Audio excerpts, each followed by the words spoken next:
What's going on, guys? ZakBabyTV here to give you just a quick review of my thoughts and opinions, truly based off the Goosebumps 2 Haunted Halloween movie that we saw on opening night on Friday night on the 12th of October 2018.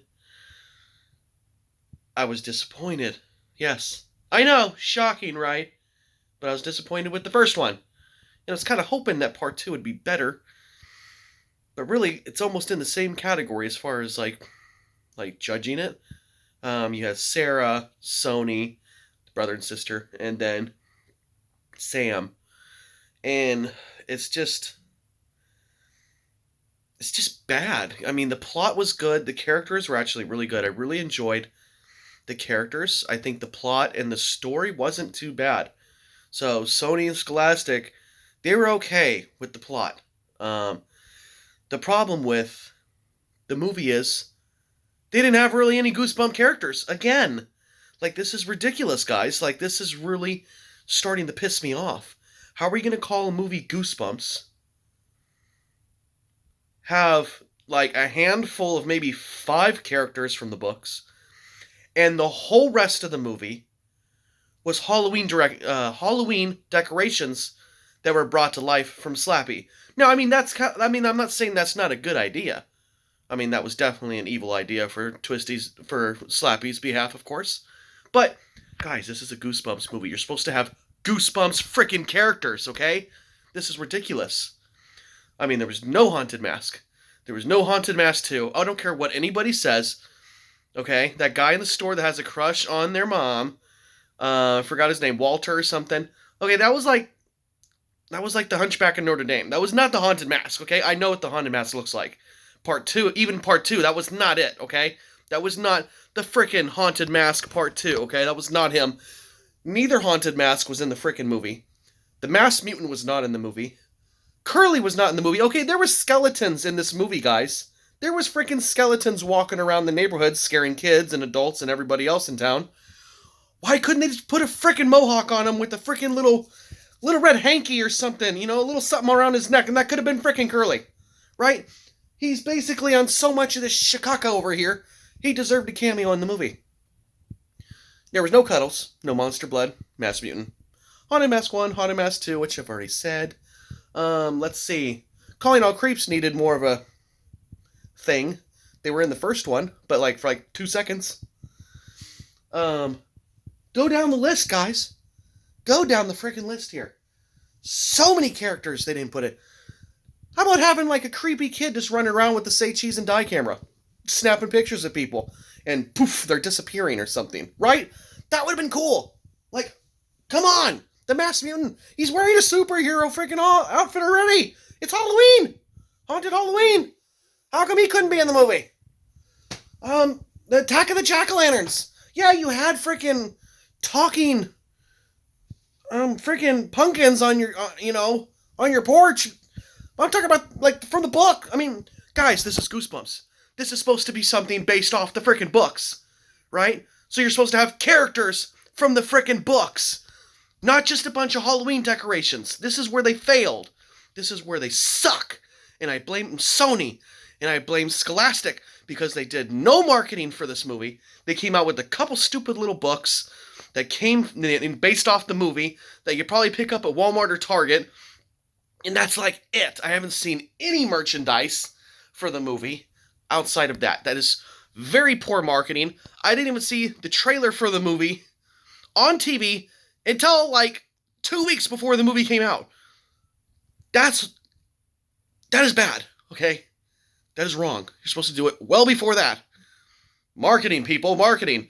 And I will tell you this, Scholastic, R.L. Stine, Sony, when we were at the theaters, there was more adults than children in the theater. Why? Because we're your real freaking fan and audience. That's why. Because we're the ones that grew up with it through the 90s. Now, we weren't born in the 90s. Most of us were born in the 80s and were kids in the early 90s and read your books and collected everything and had the school supplies and stayed with you since day one. So, do us a favor and give us some Goosebump characters for your sequel movie Part 3, because I know there's going to be a Part 3. Spoiler Spoiler alert, okay, guys? I'm not even going to edit this video. I don't care. It doesn't deserve my time. This movie was a C, maybe a C+. Only because the actors were good. Only because they had that chubby kid from the movie It. He's awesome. He's a little cutie.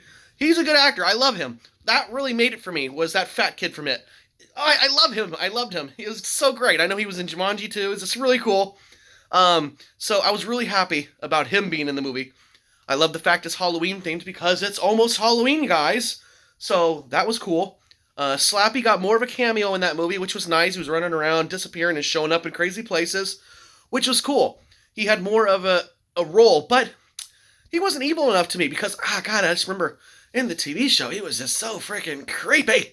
I mean, with dark, and the thunder and the lightning, and maybe it was just because it was like the weather was horrible in the episodes, and I don't know. I mean, he was okay. I was just kind of expecting a little bit more, but I was really expecting the people behind the scenes here to do their homework and actually maybe read a few of these books before making a movie, because they're plain and simple, guys. The actors were fine. I actually liked them better than the original kids, because the original movie was like an action love story, and they were way too old, because the age group of characters in Goosebumps are around 11 and 12. So those kids were like seniors in high school, basically. Probably even older than that in real life. So yeah, they were not fit for the Goosebumps role to begin with. But everybody swears up and down they loved them and they wanted them in the sequel. No! They were too old! And Goosebumps is not a freaking comedy love story. It's supposed to be kid-friendly, but dark and spooky with a little action. And this is where they failed with the sequel. They had all the right elements for this movie. The only problem... not enough freaking characters! Okay? Who cares about the gummy bears? Really? That was the stupidest part of the movie. And I read some people, oh, I love the gummy bears. What does that have to do with Goosebumps? Not a damn thing. Okay? I eat gummy bears. I would have devoured their asses if I was there. Yeah. So, yeah, there was a lot of things that did not pertain to Goosebumps. If you're going to do a Goosebumps movie, make it about Goosebumps and nothing but Goosebumps. You had the right idea. Halloween. Good. You messed up and screwed it up. You had an even better idea with Horrorland, which you could have did so much more, Sony, with Horrorland. You could have had so many different areas of that theme park. This area is the Mass Mutant Secret Headquarters. If you make a left turn on Horrorland, you're going to be in Calling All Creeps. If you make another left turn and make a right at the end of the street, you're going to be in the Fever Swamp. I mean, you could have introduced all the books in Horrorland. From the original series, even. You could have introduced... Horrorland could have been so amazing, guys. Them not doing that and changing it was like a really big mistake. So... yeah, guys, there was a lot of things missing with this movie. There was a lot of freaking characters from the series that was not in the sequel. That was not in Part 1. Now, Part 1 had a lot of characters in the distance, and they had no role other than walking in a crowd. And it was so quick of a scene, you would have to literally pause it and try to see if you could pick out the characters from the books. Now, I know the Lord High Executioner was in Part 1. You saw him for like 1 second. Calling All Creeps, 1 second. They said the Haunted Mask was in it. Never saw her. Sorry, didn't. I paused, played. I couldn't find her. And it wasn't the real mask anyway. It was that stupid big egghead old man looking one. It wasn't even the original one with the teeth and stuff. That's the mask I want. I want the original mask. I don't want this new version that sucks. Guys, this movie was okay. It was enjoyable. It's definitely worth watching. If you have a black box that you could stream it for free illegally online, I suggest you do so and save yourself the money. But if you do not, go see it. It's worth seeing, guys. It's not a bad movie. I rate this like a 6.57. No, not even a 7. 6.5. I was going to say 7, but then I realized, oh my gosh, my favorite characters weren't in this movie either. So no, screw you! 6.5. C, it's literally a C movie. C+, maybe if you're having a good day. But it's definitely a C, guys. It's not worth buying, but it is worth seeing. It's in that category of a film. I'm sorry, but it is what it is. Spoiler alert, there is a sequel. R.L. Stine gets sucked into a book at the end of the movie in his secret cabin because Slappy never got caught from Sarah when she was opening the book and capturing all the monsters. That was kind of cool that she was going around snagging their asses. But she was snagging more Halloween decorations than monsters. And even the monsters weren't even Goosebump monsters. I'm going to call something Goosebumps and not have any damn Goosebump characters. Yeah. So, sequel. Part 3's coming. R.L. Stine gets sucked into the book because Slappy writes his own book. Surprises R.L. Stine in his cabin towards the end of the film.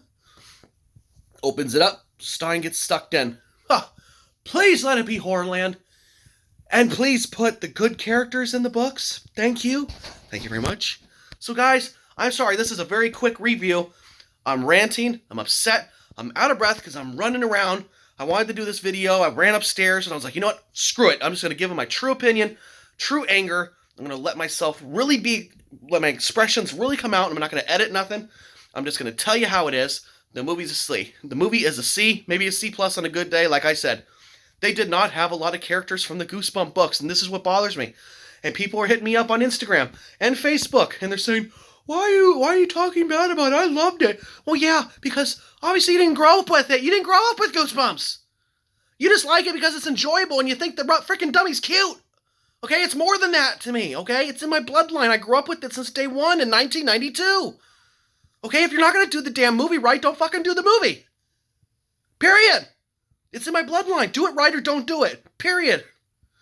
There is no try, only do. In the words of Yoda. See ya.